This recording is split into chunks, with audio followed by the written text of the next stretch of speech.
Sobat DLP. Hari ini kita akan berbincang dengan Pak Riki dan Bu Putri tentang industri asuransi. Teman-teman, mari kita simak bincang kita hari ini. Let's go!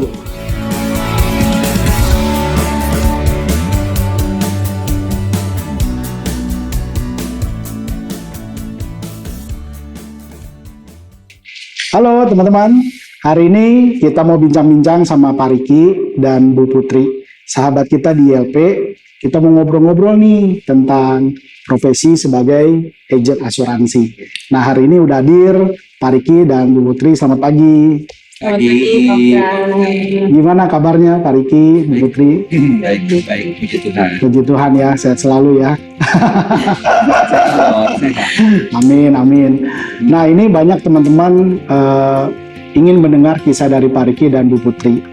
Nah, sebagai pebisnis asuransi, ya kan, dan juga sebagai advisor di bidang keuangan dan wealth advisor seperti itu. Ini ceritanya gimana sih Pak Riki sama Bu Putri bisa jadi pebisnis asuransi nih? Awal mulanya apakah sengaja, tidak disengaja gitu? Mau pengen jawab kalau mau? Gue dulu. Oke, aku dulu ya. Pak Riki dulu ya. Jadi gini, sebelumnya ini tidak merencanakan sih. Jadi waktu itu pernah tahu, ada profesi tentang ini loh gitu.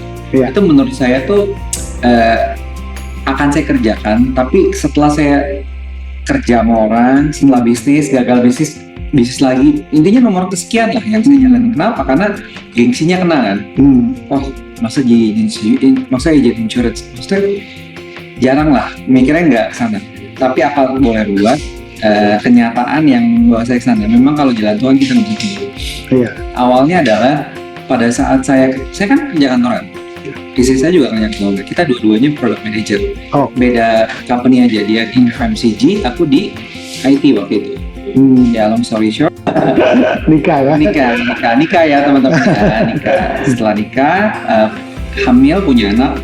Sebelum itu, pas hamil dia nggak kerja. Gitu. Saya suruh resign. Kenapa? Karena biar saya pengennya nggak usah lah, urusan aja nanti. Gitu. Jadi dari saya, uangnya semua dari saya. Nah, income yang biasanya 2, timpang jadi 1 karena dia kan nggak kerja gitu. Jadi akhirnya saya doang sendiri. Nah, saya udah mikir tuh dengan segala macam peluang A, peluang B saya cobain untuk menggantikan income-nya dia. Intinya itu sih awalnya, dan akhirnya awal mulanya saya melek sama insurance pada masa itu. Intinya simple, menggantikan income dia. Tapi waktu itu masih tetap bekerja. Paralel ya. Jadi bekerja karena nggak mungkin ninggalin income yang udah ada tiap bulan kan. Kalau belum berani, istilahnya belum kapal. Karena tabungan ya realita kan memang pahit ya. Apalagi kan juga untuk rencana mau punya baby kan. Benar. Jadi nggak mungkin tuh kita bakar kapal, nggak mungkin. Meskipun banyak atau teman-teman yang udah bakar kapal tuh. Nah, saya nggak berani. Jadi awalnya itu part time. Jadi saya masih kerja, saya menjalankan ini part time. So saya pulang kerja atau weekend. Lalu dalam perjalanan sekarang Bu Putri juga akhirnya juga terjun di dunia asuransi ini. Akhirnya kita terjun berdua. Karena kan kalau kayak insurance itu bisnis couple ya. Ya Pak ya, maksudnya memang harus sama spouse-nya gitu. Jadi akhirnya kita jalanin berdua. Jadi sekarang kolaborasi Pak Riki dan Bu Putri, suami istri. Awalnya saya dulu ternyata berdua lebih mengasihkan. Mantap. Intinya. Soalnya kalau di insurance itu tuh lucu sih, bukannya 1+1 kalau pada kebanyakan kan ya memang kita tahu kan ya 1+1 kan 2 gitu. Tapi di insurance bisnis tuh 1+1 itu jadi bisa 10, bisa 100, bisa 1000 gitu. Jadi dari sana wah kayaknya emang di saat kita sama-sama punya punya income dulu di conventional business gitu ya, kerja jadi budak korporat lah gitu. Sekian dan sekian, kok ternyata pas dikerjain satu aja itu udah bisa setara sama kemarin kita kerja di kantor gitu loh. Hingga akhirnya kita berdua kok malah lebih bagus lagi dari sana. Iya ya, yang penting kita tahu goalnya kita mau kemana, tujuannya mau kemana. Di saat kita tahu goal dan tujuan kita mau kemana tuh, dan kita udah tahu nih kendaraannya di insurance ternyata, ternyata semenggiurkan itu, ternyata memang semenarik itu ya gitu untuk kita capai gitu di tujuan kita gitu. Oke deh, kendaraan kayaknya ini udah tepat nih dan kita pun nyaman gitu. Hingga akhirnya oke, udah sama-sama bakar kapal, kita udah tahu nih tujuannya mau ke sana, planningnya nanti mau punya anak, mau nambah properti ini, mau jalan-jalan ke sini ke situ, ke sini ke situ. Oh ternyata memang bisa dapet gitu. Oh oke deh, akhirnya kita berdua yaudah kita fokus deh di situ gitu. Mantap. Nah tentu waktu awal-awal kan ketemu nih tantangan terbesar mungkin di dalam perjalanan awal karir. Apa sih tantangannya yang dihadapin Pak Riki sama Bu Putri dan cara mengatasinya nih? Karena mungkin nggak semudah seperti orang bayangkan. Mungkin awal tantangan terbesar Pak Riki dan Bu Putri mungkin apa waktu atau mungkin mental block kita atau ada orang sekitar yang mungkin underestimate atau seperti apa? Saya coba ya saya. Jawab nih. Kalau saya itu lebih ke demotivasi sama versus momentum. Kalau di insurance itu kan kita itu nggak lagi bersaing ngomongin soal si brand A sama brand B, tapi bener-bener di kolamnya itu tuh kita ngelawan sama sesama pebisnis asuransi gitu, sesama agent insurance gitu. Bahkan di dalam company sama-sama company sendiri. Yes, exactly, benar, yes. Dari sana tuh saya ya, kenapa saya ngomong demotivasi gitu? Kayak tadi Ricky, suami saya udah bilang, kita berdua kan sama-sama pernah bekerja di beberapa company gitu. Saya di FMCG, di farmasi, dan dia di IT. Kita sama-sama punya jabatan lah cukup oke gitu. Terakhir itu kita sebagai product manager. Dari sana kan tahu ya load-nya itu seperti apa gitu. Kalau untuk saya itu bekerja dari jam 8 sampai jam 5 sore. Saya tuh bukan dari jam 8, benar jam 8. Jadi jam 5 tuh saya udah bangun. Saya ngerasa saya sibuk aja gitu. Ngerasa tuh kayaknya produktif aja, bangun, mesti siap-siap, mesti kayaknya gimana caranya saya ke kantor itu tuh prima gitu. Dari sana 8 ke 5, belum lagi dengan meeting sana sini gitu dengan para sales, dengan direksi-direksi, dengan banyak klien gitu, karena kan saya megang marketing juga Kak. Dari sana saya ngerasa kok kayaknya produktif banget gitu. Hingga akhirnya yang namanya di dunia insurance itu kan ngomongin yang namanya fleksibilitas waktu gitu ya. Di saat kita udah di insurance, sayanya sih lebih ke saya gitu. Kalau dia kan tetap ya dengan kita ngomongin kita udah sama-sama bakar kepal gitu ya. Dia jalan gitu. Tapi kalau sayanya di saat saya lagi nggak produktif gitu ya, lagi nggak ketemu sama klien-klien saya gitu, saya ngerasa kayaknya kok kayaknya saya nggak produktif ya, kok kayaknya saya nggak bisa menghasilkan ya, jadi kayak ada mental block gitu Pak. Jadi ada merasa juga salah diri sendiri. Iya, salah diri sendiri, merasa kok kayaknya nggak bisa menghasilkan, kok kayaknya nggak bisa ngebantu ya, sedangkan kita tahu nih tujuannya udah pengen punya anak gitu. Kebetulan kita berdua cukup Tuhan kasih anak yang pertama itu dalam 2 tahun lah, waktunya itu 2 tahun kita belum dapat gitu. Hingga akhirnya di saat seperti itu tuh saya tahu nih kita berdua itu sama-sama kejar-kejaran di momentum. Tadi saya bilang demotivasi sama momentum. Lihat teman-teman lain itu yang sama-sama di insurance, dia udah achieve ini, dia udah achieve ini, dia udah achieve ini, dia udah achieve ini. Kita makin merasa tertinggal gitu. Merasa tertinggal. Aduh gimana ya, ini kayak nggak bisa. Ngomong sama suami, mendingan aku kayak balik lagi dulu deh ke company gitu. Kayaknya saya balik lagi ke bos-bos saya yang lama, kayaknya mereka tuh masih mau deh gitu. Kayaknya ada gitu ngerasa minder, belum punya baby, terus udah gitu. Ya pokoknya banyak lah mental block saya itu. Saya bilang kayak, aduh saya kejar-kejaran nih gitu sama teman-teman saya gitu, sama-sama di insurance. Tapi kalau kita ngomongin apa sih, ngelawan diri sendiri itu kan memang sulit ya, tapi kan sebenarnya tuh cara apa sih yang paling bisa bikin kita bisa bangkit lagi diri kita sendiri gitu. Hingga akhirnya kita berdua itu, oh iya kita sama-sama sepakat kalau ternyata konsisten itu tuh kunci loh gitu. Konsistensi itu benar-benar kunci loh di bisnis insurance gitu. Dia si suami saya ini tuh selalu bilang dengan kita yang kemarin aja, mungkin kita belum kayak teman-teman kita, karena kan masanya itu terus bergulir di saat kita ngelihat teman-teman udah pada dapat achievement, kita masih bergumul terus jalan, kita masih tetap on track, tetap ada di bisnis ini, kita nggak ngarep ngelirik bisnis lain gitu. Dapatlah momen saya mesti hamil, lagi-lagi dapat hamil. Seasonnya udah ngomongin season anak gitu, jadi ya. Satu anak dua bedanya 2 tahun tuh. Bedanya 2 tahun dan season ya. anak, waduh kayaknya makin berat nih. Dari sana sama-sama nih, untungnya kita juga, untungnya kita juga sepakat gitu. Konsisten aja dan banyak kan ya teman-teman kita yang leader-leader yang lain gitu terus ingetin kita motivasi-motivasi dari teman-teman kita gitu, tetap aja konsisten aja. Ricky juga udah ingetin saya sampai sejauh ini aja kita masih Tuhan masih kasih kita berkat gitu, kita masih bisa jalan-jalan, masih bisa kesana kemari, masih bisa cukup lah di saat bisa lah gitu, di saat kita mau beli ini kita bisa, di saat kita mau beli ini kita masih bisa, oh iya ternyata gitu ya, konsisten aja hingga akhirnya oh iya di bisnis insurance ini kan kita nggak bisa deh kalau pengen go hire gitu kalau kita tuh cuma sendiri gitu. Kalau misalnya bisnis itu kalau kita jalanin sendiri kita bilangnya sales kali ya mungkin ya. Karena di bisnis insurance itu kalau kita sendiri itu tuh lama. Dari sana saya ngeliat kok suami saya konsisten banget gitu hingga akhirnya tim kan banyak ya gitu ya Pak Okta ya. Tim banyak, oh iya ya, di bisnis ini tuh kalau kita sendiri ternyata nggak bisa, kita harus bisa bareng-bareng gitu. Dari sana, oh iya deh kita tetap konsisten dengan gimana, dengan caranya itu tahu nih trik, tips and triknya ya kalau pengen bisnisnya besar gitu. Jadi kita lebih ke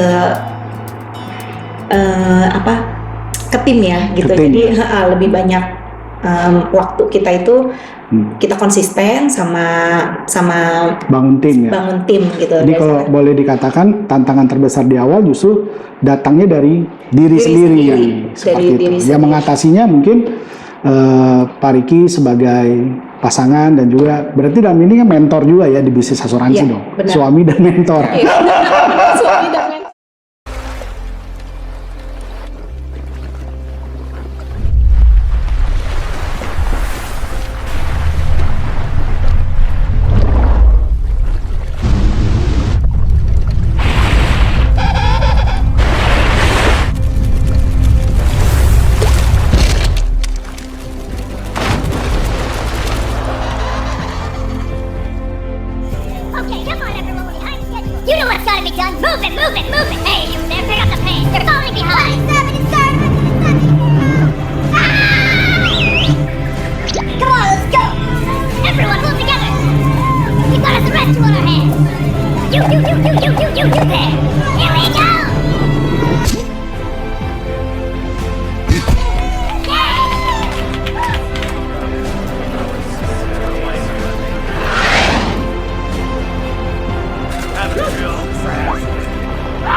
Kalau dalam perjalanan sampai hari ini, ada nggak kegagalan yang terbesar ataupun titik yang terendah nih, di dalam perjalanan karir dan bagaimana bisa bangkit? Kan terbesar dan yang terendah ini agak mirip tapi beda sebenarnya nih. Mungkin pada saat mulai, kalau istilahnya mungkin saya sering dengar di teman-teman di industri asuransi, aduh tim saya rontok atau apa seperti itu. Nah, Pak Okta kurang kisi-kisinya udah tahu nih.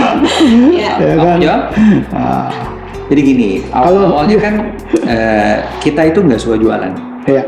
Jadi kalau teman-teman, ini pasti yang join di asuransi atau di bisnis properti atau MLM dan sebagainya, intinya adalah jualan.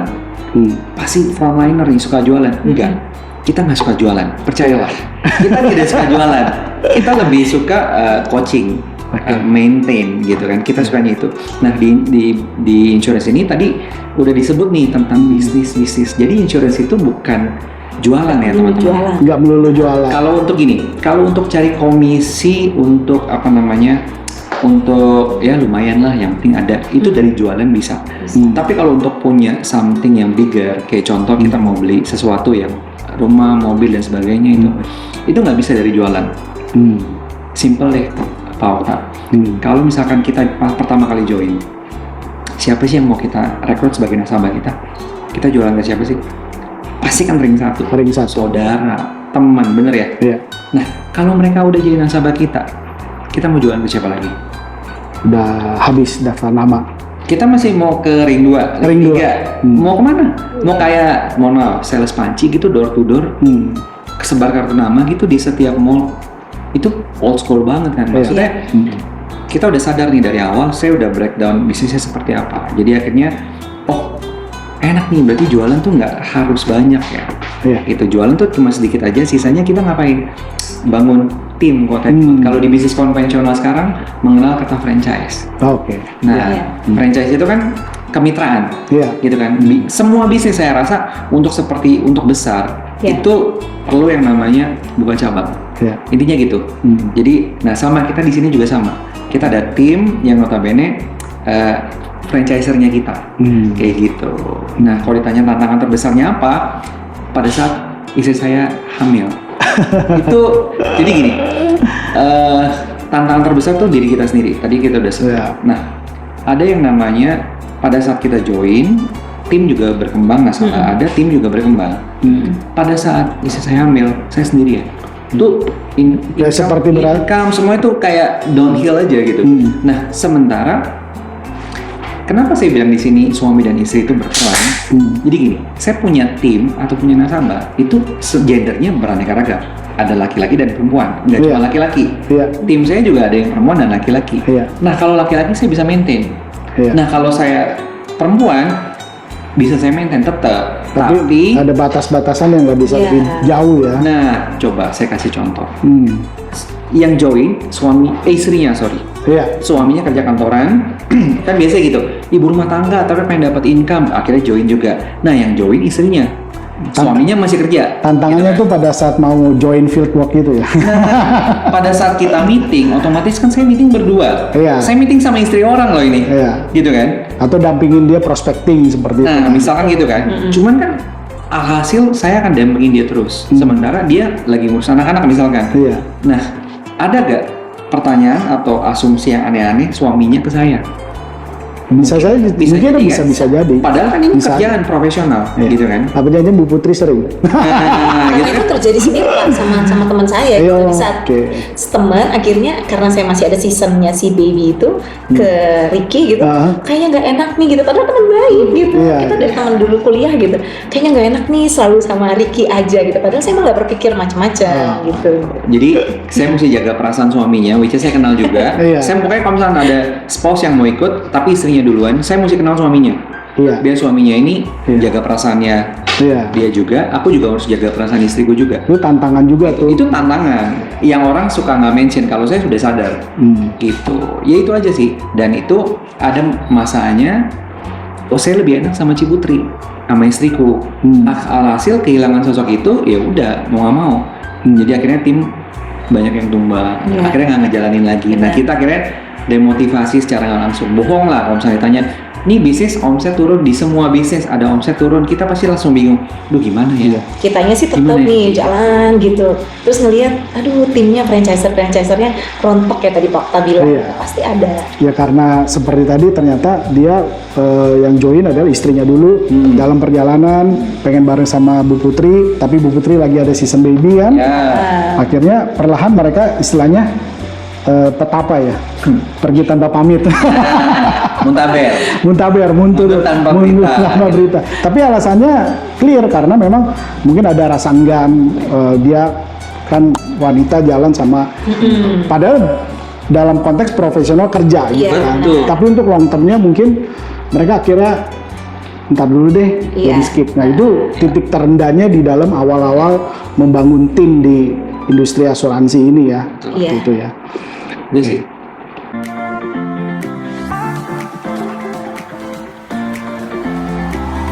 Usaha maksimal buat sehat boleh-boleh aja. Tapi, lebih maksimal lagi kalau nggak pakai khawatir. Take it easy. Lindungi keluarga dengan asuransi Allianz. Pilih pelindungan yang sesuai kebutuhanmu dan e-polis akan dikirim lewat email. Sudah setuju dengan perlindungannya? Setuju. Klaim kesehatan bisa dilakukan lewat portal nasabah dan statusnya bisa dipantau di rumah aja. Dapatkan juga reward setiap kamu bayar premi. Easy di rumah aja. Sehat fisik, sehat finansial, pikiran tenang bersama Allianz. Easy. Nah, menurut Pak Riki, Pak, untuk menjadi seorang yang sukses di industri asuransi ini, apa kualitas utama yang harus dimiliki oleh personil ini, ya kan? Apa ya? Mungkin ini kali ya, mental kali ya. Karena kan kita berhadapan dengan apa namanya, dengan diri kita sendiri. Gitu. Kalau bisnis kita bisa muter otak, bisa cari investor baru dan sebagainya, gampang. Kalau bisnis ini lebih ke demotivasi, kayak misalkan tim tiba-tiba nggak jalan, kitanya langsung jadi minder. Kalau kita ikutan baperan juga, alhasil rontok tuh. Apa yang kita udah bangun rontok. Itu yang pertama. Yang kedua, nggak ada lagi tak lain dan tak bukan adalah persisten saja. Udah gitu aja, persisten. Jadi gini, bisnis kan naik turun ya. Pasti semua begitu kan. Gitu kan. Kita tuh suka ngomong sama tim, kita bilang sama tim kita, bisnis insurance itu maraton, bukan sprint. Betul. Kalau sprint itu kan orang duluan set gitu kan, tapi ujung-ujungnya kempes gitu. Enggak. Ya udah, persisten aja. Ya mungkin seasonnya ada di mana susah gitu. Ya udah. Saya tanya sama mereka, ruginya apa? Kita nggak rugi apa-apa loh.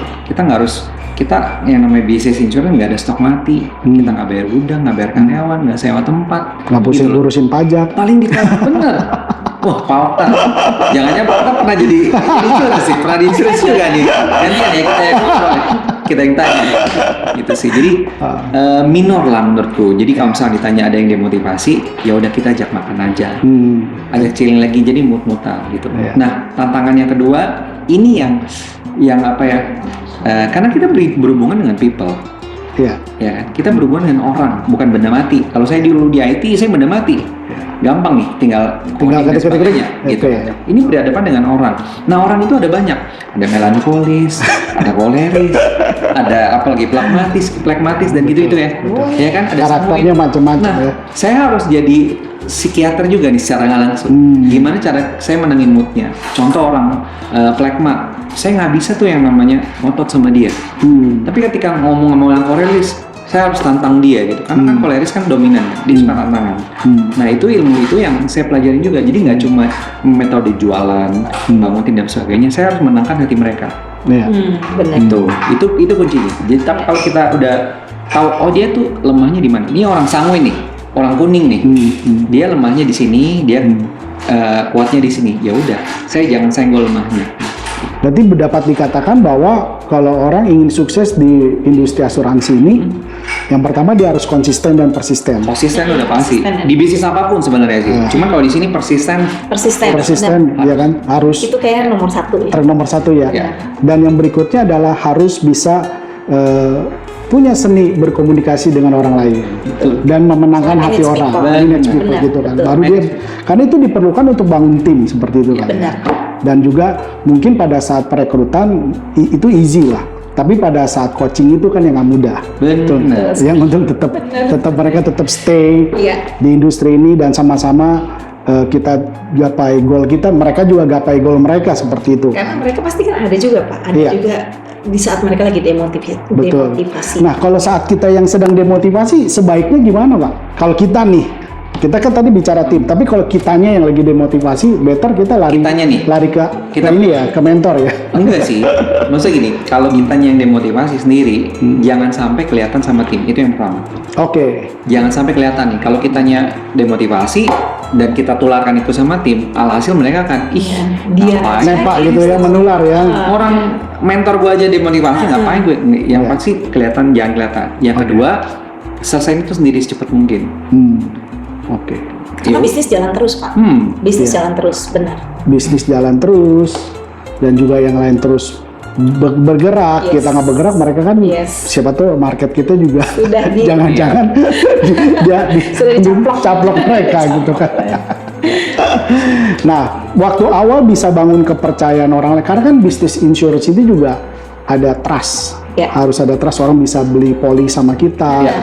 Kan orang ada istilahnya, orang tidak beli asuransi dari perusahaan apa, tapi orang beli asuransi siapa agennya. Betul. Nah, betul kan, seperti itu kan. People don't buy insurance not because the company, because who is the agent. Gitu kan. Jadi gimana sih Pak Riki dan Bu Putri bisa membangun trust, kepercayaan klien-klien di awal-awal nih? Mungkin waktu awal kan kita masih skill, knowledge terbatas, tapi bisa bangun trust-nya itu. Gini, mungkin kamu jawab? Aku.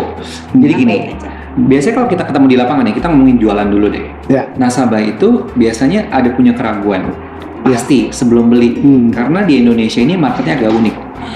Marketnya agak unik. Kalau di luar, misalnya di Europe, itu insurance sepenting itu, makanya dia langsung deduct dari income dia tiap bulan. Langsung dideduct, maksudnya langsung dikurangin potong. Setnya, potong buat pajak, insurance dan sebagainya. Nah itu negara menjamin fasilitas insurance yang baik di Europe. Terus kalau di Jepang juga sama baiknya. Negara masyarakatnya udah awareness-nya udah oke. Full aware dengan produk itu. Gue butuh, gue pasti beli. Nah di Indonesia, teman-teman mau tahu gak? Ini yang membuat kita kan biasanya kalau bisnis kan ada SWOT ya, strength, weaknesses, opportunity, dan threats. Saya bikin tuh, karena dulu company kita budak korporat kan. Saya pelajari ilmunya. SWOT di insurance sampai sih gitu. Nah strength-nya yang saya suka, satu, income-nya bisa diwariskan. Yang kedua, marketnya masih luas banget. Mau tahu gak teman-teman? Market di Indonesia itu di bawah 10%. Orang-orang yang beli polis ya. Orang-orang yang punya polis, ya. Yang pertama ya, orang yang punya polis di Indonesia hanya 10%. Saya iseng lihat di ChatGPT ya, berapa sih menengah ke atas, menengah ke bawah, kamu kelompokkan. Itu kurang lebih yang 7% itu yang less fortunate lah, yang di bawah. Yang menengah ke bawah itu 22%. Jadi anggap aja 30%. 30% yang itu bukan market kita. Orang nggak akan beli. Orang mereka sandang pangan papan masih bergumul, boro-boro beli insurance gitu kan. Jadi 30% udah buang, gitu kan. Nah, kalau dijumlahin kurang lebih masih 40% yang notabene itu bukan market kita. Jadi market kita masih 60% secara nggak langsung ya. Dan itu masih luas banget. Masih besar sekali. Masih besar banget. Makanya saya akhirnya, Beb, let's go, let's do this gitu. Kita bawa doa, gumulin dan akhirnya join. Gitu sih. Dan ada 3 waktu itu saya summary. 1, ketika kita jualan, ada nasabah itu akan ragu cuma 3 ini aja. 1, company-nya.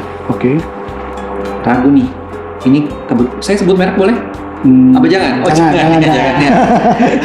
Makanya saya tanya dulu nih. Jangan. Yang pertama intinya yang pertama produk company-nya. Company ada banyak teman-teman. Tinggal di googling aja. Kita termasuk top 3 di Indonesia. Orang masih top 3 masih oke lah. Yang kedua, produknya. Ini produknya kompetitif gak? Klausannya bagus gak? Dan sebagainya. Ini aja. Dan yang terakhir adalah ragu sama siapa? Ini faktor utamanya. Yang tadi Pak Otto udah mention. Siapa? Sama agennya. Siapa agennya? Kalau saya waktu itu awal-awal, saya jualan ke diri saya sendiri di kaca. Pertama nih, awalnya ya. Awalnya, wah saya ngomong tentang IT, ngomongin yang lain. Wah saya bisa keluar hari. Tapi kalau ini kan satu hal yang baru waktu awal. Benar yang baru kan. Dan kita mesti dapat gain trust dari nasabah. Iya, betul. Gini, parameternya cuma 1. Kalau orang lebih suka sama agennya, berarti kan saya harus well perform dulu nih. Parameternya cuma 1 waktu itu. Gimana caranya sebelum saya terjun ke lapangan, kalau saya ketemu agent yang seperti saya akan ambil gak? Gitu. Kalau saya teranginnya masih menjelaskan produknya masih bleek gitu kan, kalau saya boleh pakai kata ini. Terus kalau misalkan saya masih ngomongnya masih belum oke, intonasi masih kurang bagus, kalau saya masih jelek, saya nggak akan ambil.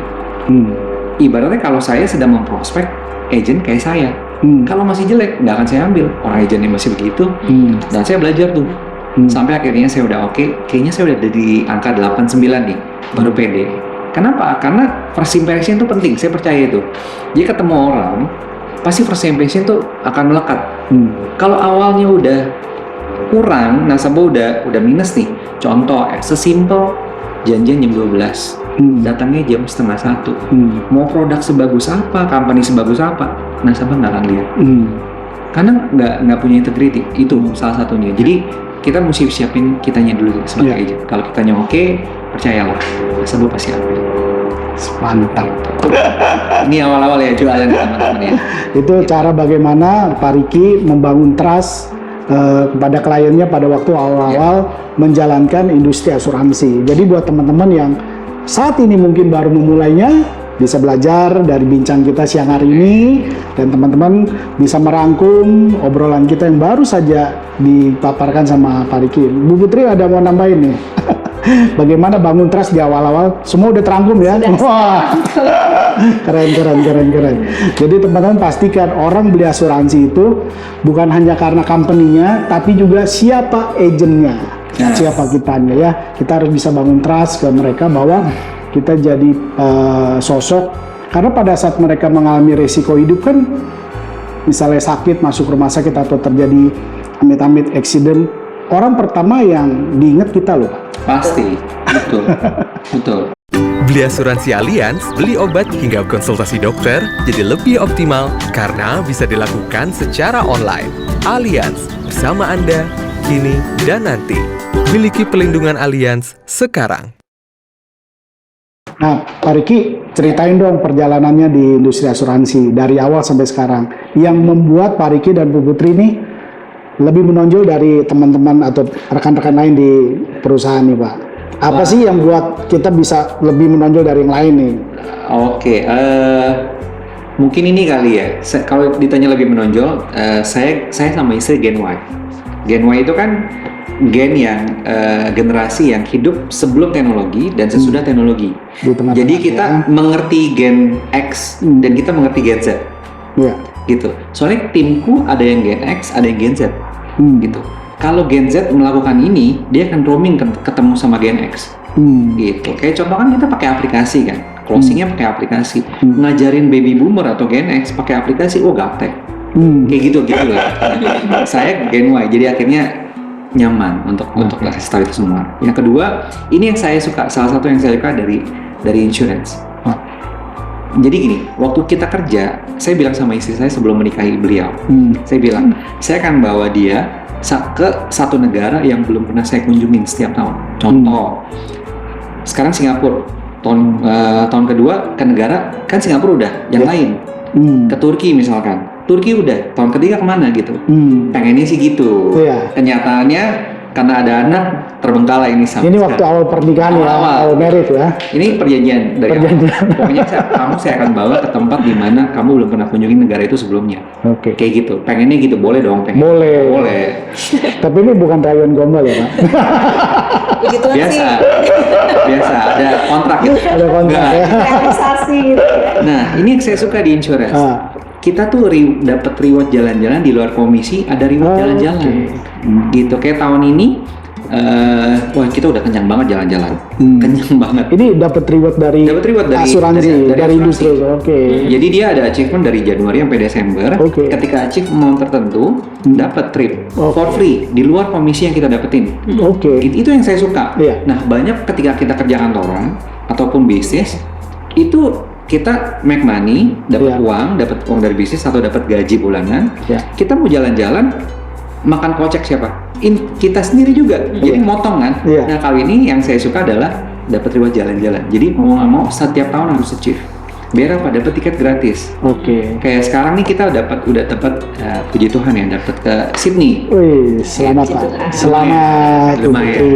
Jadi belum sampai Desember, kita udah achieve tengah jalan. Wah. Nah, ini baru bulan berapa ini Pak? Baru bulan 6 ya, belum, masih setengah tahun udah achieve. Luar biasa loh ini. Begitu. PR-nya mikirin yang lain. Mikirin yang lain ya. Targetnya udah gitu. Jadi udah nih, target jalan-jalan udah. Jadi istri udah aman ya. Tiket udah aman. Udah gitu. Terus apa lagi? Supaya menonjol, nih zaman sekarang tuh unik. Buat aku digital media tuh sangat-sangat. Kalau orang dulu kan lihat CV dari mana? dari CV kita, dari job CV dan sebagainya. Kalau sekarang kita lihat Instagram nih, apa yang kita posting di Instagram itu company profile kita, medsos ya, kita brandingnya kita ya. Simpelnya gini, bisnis insurance itu bisnis perubahan hidup kalau saya bilang. Saya mau ajak orang untuk bukan jualan, tapi ajak tim, mau gak? Cobain yuk berbisnis ya asuransi. Nah kalau dia nggak ngelihat something yang berubah dari kita, dia nggak akan join. Betul. Contoh ya, simple.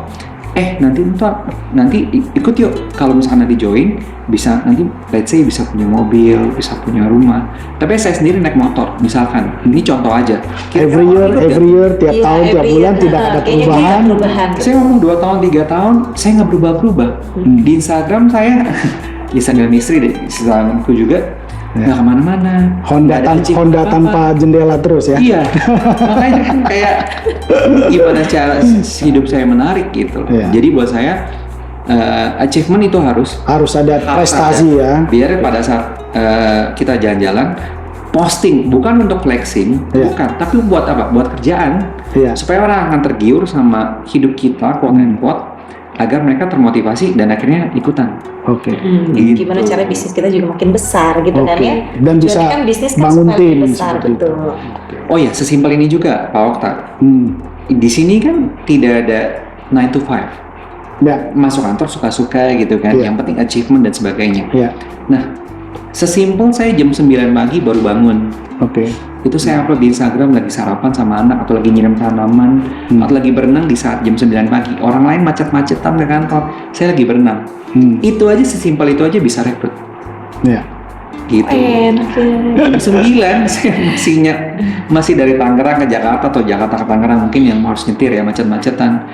Pulang juga kayak gitu, saya udah lagi ngafe jam 3 sore, yang lain back to back meeting, saya meetingnya di kafe dan sebagainya. Itu yang sedikit-sedikit yang kalau yang lain yang misalkan jalan-jalan itu kayaknya emang triggernya wah gitu. Sesimpel bangun siang aja itu udah privilege di sini dan bikin ngiri orang. Kira-kira gitu. Dianggapnya dari teman-teman lain gitu lebih menonjol ya seperti itu mungkin kali ya, kita ngomongin fleksibilitas waktu yang kayak gitu. Tapi juga kan harus, itu kan kita bicara bukan awal perjalanan, tapi sudah mulai menunjukkan ada prestasi, Pak. Betul. Itu bisa terjadi perubahan hidup itu tadi yang day by day, tahun ke tahun, bulan ke bulan itu jadi ada perubahan hidup.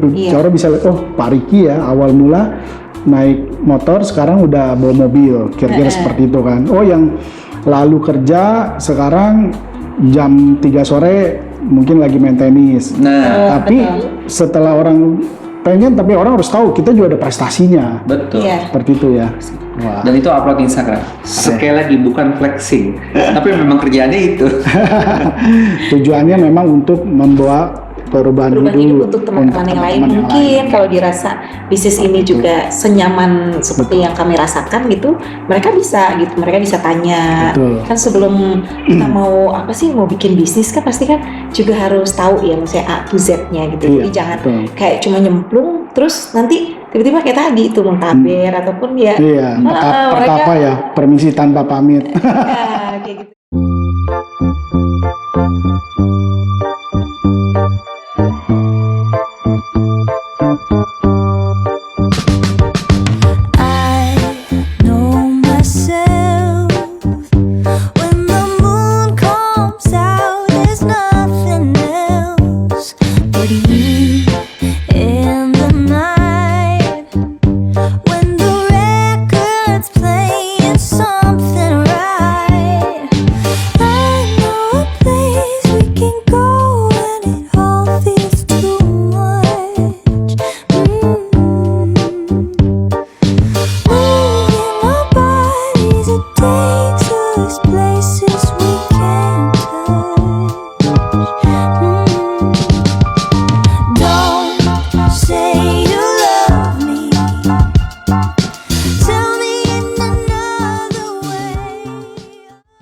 Nah, dalam perjalanan ini Bu Putri dan Pak Riki untuk tetap memaintain semangat dan motivasi dalam melakukan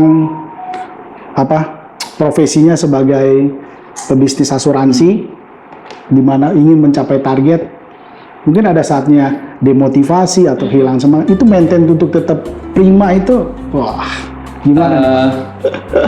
Saya ini. Kalau Pak Riki kayaknya selalu on track ya, selalu prima. Enggak juga. Tujuan sih, dia selalu ngingetin saya terus sih, Okay. Pak. Dia selalu ngingetin, ingat ya, fokus sama tujuannya, fokus sama tujuannya. Di saat kita udah tahu nih fokus sama tujuannya, udah tahu kendaraannya itu apa, ya udah kayak gitu, konsisten sama persistence aja gitu. Jadi dari sana tuh, iya ya gitu, ayo dong gitu. Ya honeymoon jangan honeymoon terus gitu. Jadi ada saatnya memang harus dibakar lagi emosinya, harus dibakar lagi semangatnya kayak gitu ya. Ini sih kalau Pak tanya saya sering banget lihat muka anak saya lagi tidur. Sering banget. Istri saya lagi tidur juga saya liatin. Dia nggak tahu. Apa? Kalau saya ngeliatin dia terusan kayak gini, mungkin dia akan, ya apaan sih gitu. Tapi pada saat dia tidur gitu, saya ngeliat gitu, maksudnya gini, kenapa saya ngelakuin ini for the first time? Pada saat demotivasi pasti ada. Saya ngeliat muka mereka gitu. Intinya saya mau ngapain? Kalau saya tetap saya gedein nih demotivasi ketika lagi down, saya gedein daunnya, tuh kan lu kayaknya tuh lu nggak hoki, Tuhan tuh nggak buka jalan di sini. Kalau itu yang digedein, ya akhirnya memblek. Karena memang setelah saya melanglang buana di wawancara ILP TV ini Pak, ngobrol dengan banyak usahawan dari berbagai latar belakang, itu tidak ada mereka yang selalu on track, semangatnya selalu 100%. Ada saat mereka turun selalu itu. Kalau kita pun geser ke kuadran lain atau bisnis lain, mungkin kita juga akan temuin saatnya demotivasi. Benar. Kan kalau seperti tadi Pak Riki, Bu Putri bilang, saya fokus persisten konsisten di industri asuransi. Mungkin ya ombak naik turun motivasi kita itu yang caranya Pak Riki ya lihat anak waktu lagi tidur ya. Nih, kalau misalnya ditanya, ini momen-momen lagi sekarang nih, bisa dibilang momen lagi down. Jadi apapun itu ya. Hampir semua lini bisnis sekarang lagi slow ya. Soalnya gini, insurance itu ada yang namanya repricing. Oh iya. Nah, mungkin teman-teman. Nah ini tantangan tahun-tahun ini yang dihadapin oleh ini ya. Betul. Nah, repricing apa sih teman-teman? Maksudnya bayar preminya sekian, terus nambah 50%. Misalkan 1 juta tiap bulan, tiba-tiba 1,5 juta. Untuk manfaat yang sama, belum nggak dapat benefit yang lebih loh. Tapi karena biaya asuransinya yang nambah. Betul. Dari OJK ya. Saya nggak mau detail di sini. Intinya inflasi medis ya teman-teman. Iya, inflasi medis. Akhirnya kita dari OJK asuransi juga mikir dan akhirnya. Dan itu repricing itu bukan kebijakan company sebenarnya, kan dari memang bukan aturan lah, istilahnya himbauan dari OJK, dari pemerintah untuk perusahaan-perusahaan asuransi melakukan repricing. Nah, Pak Riki, Bu Putri, apa peranan mentor dan orang terdekat dalam menjalankan bisnis asuransi? Penting nggak Pak? Mentor tuh penting banget. Sebenarnya gini, nggak cuma mentor sih, tapi lebih ke apa yang men-trigger. Contohnya gini, why-nya gede apa enggak? Why-nya mesti ketemu dulu ya. Iya, jadi temuin alasan kenapa saya harus ngelakuin ini. Kalau tadi saya ceritain tentang pada saat saya down, saya ngapain? Lihat muka mereka pada saat saya lagi tidur. Pada saat mereka tidur, aku lihat muka mereka. Karena kan di asuransi nggak ada bos ya Pak? Nggak ada bos. Bosnya kita sendiri. Bosnya mungkin anak-anak Pak. Benar. Bosnya adalah dia dan anak-anak. Gitu. Jadi saya ngeliat mereka pada saat mereka tidur, intinya adalah happy ya, maksudnya kita bisa ada di titik ini, puji Tuhan. Tapi apakah berpuas diri? Enggak juga. Boleh nggak kita achieve yang lain, tapi nggak buat kita, keluarga kita doang, tapi lebih ke ini ada satu hal yang jadi value saya. Ini saya jadi cerita sedikit ya. Saya punya tante, biasanya gitu tuh, setiap keluarga pasti ada satu orang yang jadi malaikatnya nih. Pasti ada tuh, gitu kan. Nah, I want to be that kind of person yang jadi berkat di keluarga secara finansial. Jadi ada keponakan yang susah kuliah, misalkan nggak bisa kuliah karena hilang, mesti nggak ada biaya. Aku mau berkatin dia gitu. Jadi alasan saya di sini adalah talenta bukan untuk jadi berkat, bukan untuk kita sendiri. Pertama awalnya dari kita, tapi mau sampai di titik apa gitu. Cukup buat kita cukup, tapi lebih ke orang lain. Akhirnya diberkati untuk menjadi berkat. Betul. Itu value yang sampai sekarang saya pegang. Jangan jadi saluran yang mampet. Gitu. Luar biasa. Itu sih value yang saya pegang. Nah ini Pak Riki, Bu Putri, nasihat buat anak muda yang menonton ILP TV ini dan terinspirasi. Kayaknya industri ini boleh saya jalanin. Mungkin ada tips buat mereka atau nasihat buat dalam membangun atau mereka yang baru mulai ini ya kan? Nambahin ya. Gampang. Kalau buat anak muda, satu. Kalau untuk Gen Z sekarang, itu kan saya sering banget ketemu. Saya suka semangatnya, tapi saya nggak suka idealismenya dia. Oh, Gen Z itu idealis banget ya? Sorry ya, bukannya melegalkan ya, bukannya kasih label gitu, bukan. Tapi passion mereka bahasanya passion. Betul. Gitu. Jadi contoh, kayak kita sebelum di umur sekarang, kita pernah muda. Jadi kita tahu cara mereka berpikir. Intinya gitu kan, sesimpel itu. Pada saat saya berumur 20-an, saya mikirnya tuh pengen yang cepat, pengen yang ini gitu. Kalau bisa kerja, ini langsung aja. Kalau bisa kerja sesuai dengan passion gitu. Dan hasilnya langsung boom. Wah, instan gitu kan. Sedangkan mie instan aja harus direbus dulu. Jadi PR-nya banyak banget untuk generasi muda. Kalau pengen nyemplung ke sini, satu, teman-teman mau kasih makan keluarga teman-teman atau teman-teman mau merit kan pakai uang ya. Teman-teman mau beli sesuatu pakai uang apa pakai gengsi? Ya. Kalau pakai gengsi, percayalah nggak akan beli gitu. Belinya pakai uang. Intinya itu ya. Nah, mereka lebih memilih gini. Mereka lebih memilih kerja sesuai passion, tapi income-nya 5 juta UMR dibandingkan kerja di luar passion tapi gajinya 2 kali lipat. Mereka lebih memilih yang sesuai dengan passion. Nah, Gen Z memang PR-nya di situ. Untuk generasi muda, untuk akhirnya mau join di kita atau join di bisnis asuransi, simple. Idealisme, gengsi nggak bawa kita kemana-mana. Percaya deh, nggak akan bawa kemana-mana. Yang bawa kemana-mana, hal lain tak bukan adalah uang itu sendiri gitu. Jadi uang memang bukan segalanya, tapi segalanya butuh uang ya teman-teman ya. Gitu. Gitu sih. Uang bukan segalanya dan segalanya butuh uang dalam bentuk, bukan berarti perbincangan kita hari ini untuk jadi apa istilahnya? Bukan jadi hamba mamon. Bukan jadi hamba uang, bukan. Tapi realitanya adalah memang segala sesuatu perlu uang. Satu lagi nanti teman-teman ada yang mau berkeluarga ataupun yang sudah berkeluarga, ada fase-fase kehidupan yang butuh uang, Pak. Misalnya kita sudah punya anak, nanti mereka mau kuliah. Seperti saya kemarin chat sama teman, anaknya mau kuliah dan anaknya mau kuliahnya kedokteran. Lumayan tuh. Lumayan, dan nggak mungkin dia mundur karena memang anaknya udah suka dan anaknya memang pintar. Otomatis kan harus siapkan dana pendidikan. Nah itu kan perlu uang. Tapi bukan berarti lagi kita bekerja ataupun berbisnis ataupun membangun karir di asuransi mendapatkan penghasilan dan menabung bukan lagi untuk bercerita jadi hamba uang gitu ya. Tapi persiapan fase kehidupan berikutnya, Pak. Nah itu yang harus dipersiapkan oleh anak muda sekarang, bukan lagi idealnya seperti itu kan. Ada satu value yang aku pegang, Pak Okta. Ini aku dapat ini dari mentor di Rohani. Dia ngomong gini, uang itu ada dua. Satu, uang itu tuan yang jahat. Dia hamba yang baik. Aku ulangi nih ya, uang itu adalah hamba yang baik. Tapi kalau dia jadi tuan, dia tuan yang jahat. Nah kita tempatkan uang di mana? Jadi tuan apa jadi hamba? Itu yang pertama. Yang kedua, akar dari kejahatan adalah cinta akan uang. Akar ada segala kejahatan adalah cinta akan uang. Uangnya salah gak teman-teman? Uangnya nggak salah. Yang salah cinta akan uangnya. Gitu. Sikap hati kita ya. Nah benar. Respon. Nah ini dua ini aku pegang sampai sekarang. Simple. Awalnya kita di sini, kalau misalnya Pak Okta tadi mention, aku mau jadi apa sih? Intinya aku pengen jadi orang yang diberkati, yang kaya lah quote and quote. Bukan dari satu profesi tertentu, intinya adalah pengen jadi kaya. Simple as that. Nah, di otak saya waktu itu cuma ada satu amount tertentu.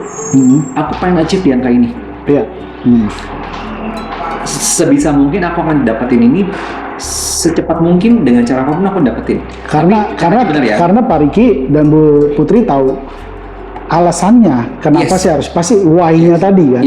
Why? Hawainya harus gede. Hawainya harus tahu kan. Harus. Nah, buat saya apapun yang kita kerjakan itu kendaraan, betul ya? Iya. Contoh, kita kerja sama orang, itu kendaraan. Untuk apa? Untuk sampai level tertentu amount yang kita pengen tuju. Misalkan kalau saya sebut aja angkanya. Saya pengen ada di angka 20 miliar. Saya pengen punya uang 20 miliar liquid. Kalau saya nggak bisa kerja lagi, saya lagi iseng pengen pensiun, saya taruh aja di deposito, taruh di sukuk, ori dan sebagainya, saya dapat return 6% deh per tahun. Padahal bisa lebih loh kalau punya segitu. 6% deh per tahun. Berapa 6%? 1,2 M. Per bulan berapa? 100 juta. Zaman sekarang Pak Okta, hidup gak 100 juta? Hidup lumayan loh. Nggak yang jadi miliuner yang gimana sih, intinya cukup. Bisa liburan, bisa makan yang oke. Kira-kira punya standar hidup yang oke. Nah, intinya dari dulu nih saya punya mindset gimana caranya saya achieve 20 M itu tadi. Dengan secepat mungkin, dengan cara yang senyaman mungkin untuk saya kerjain. Dan kendaraannya, industrinya adalah, nah buat yang kita pilih asuransi. Ini again subjektif menurut kita. Menurut yang lain kan nyaman buat kita capai kita punya tujuan. Karena kita dapat ini. Dan juga karena hari ini kita bincang-bincang tentang Pak Riki dan Bu Putri sebagai pebisnis asuransi. Memang bukan berarti bisnis yang lain tidak bisa. Cuman dalam hal ini hari ini kita bincang dengan seorang pebisnis asuransi. Itulah alasan mengapa banyak kenalan kita, relasi kita, family kita mungkin yang sedang menjalankan profesi sebagai agen asuransi ataupun sebagai bisnis asuransi seperti itu. Betul. Kita gini, waktu nyemplung ke sini juga karena kita nggak punya capital yang oke. Kalau kita dapat privilege, saya pengen bisnis nih. Kata orang kan harus berbisnis ya. Ya udah deh kita bisnis deh. Dan kita punya privilege lahir di anaknya Raffi Ahmad lah misalkan ya. Dapat capital, mau bisnis, ya udah papa transfer besok ya 5-10 M besok nyampe di rekening. Itu kan gampang ya. Nah kita puji Tuhan lagi saya selalu ngomong puji Tuhan. Dalam hal apapun puji Tuhan. Nah saya ketemu sama keluarga yang notabene cukup-cukup aja. Dia juga cukup-cukup aja.